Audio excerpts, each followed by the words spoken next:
सरकारी दफ्तरों में आम आदमी की सुनवाई कितनी होती है, इसका जीता जागता उदाहरण जालौन के उरई तहसील में देखने को मिला।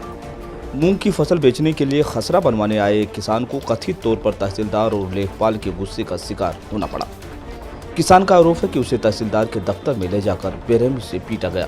मैं खसरा बनवाने आया था, मेरे साथ में मारपीट हुई।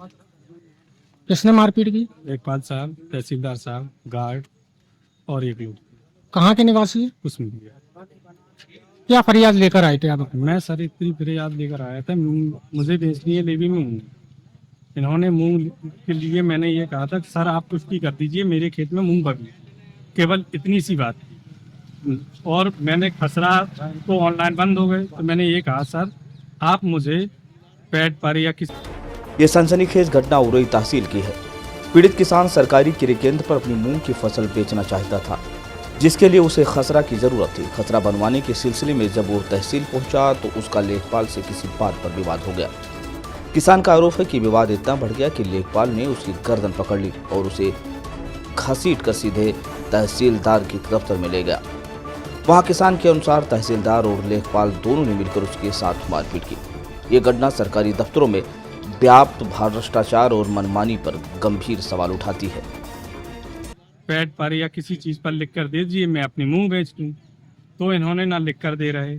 और ये एक है, इन्होंने ये कहा लिखित में कि खसरा बंद हो गए हैं, वो मेरे अधिकार में नहीं है। तो मैंने सर ये कहा केवल सर आप इतना लिख दीजिए कि उसमें मूंग बगी थी, आप इतनी पुष्टि कर दीजिए। बोले मैं नहीं करूँगा इतनी पुष्टि, और बोले आपको जो करना है आप करिए।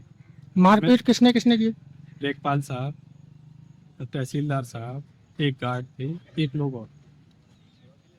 अच्छा, तहसील में क्या घटना हुई है? तहसील में जब हम कमरे में घुसे तो उसको तहसीलदार ने मारा। किसको? पुलिस को। अच्छा, क्या पूरी बात थी? यही खसरा का मैटर था। इतनी देर में हमको बाहर कर दिया। क्या क्या देखा किसको?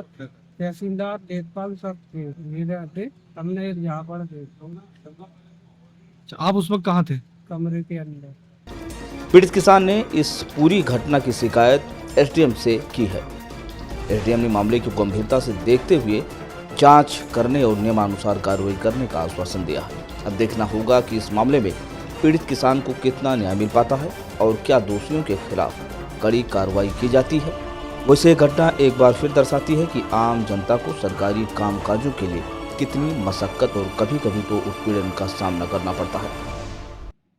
हाँ, ये मामला मेरे भी अभी संज्ञान में आया है और जो भी मामला है उसमें नियमानुसार हम लोग कार्रवाई करेंगे। अगर उसमें जो तथ्य बताए गए हैं वो सच पाए गए हैं तो उसमें भी हम लोग अपने हिसाब से अपनी विधिक कार्रवाई की जाएगी।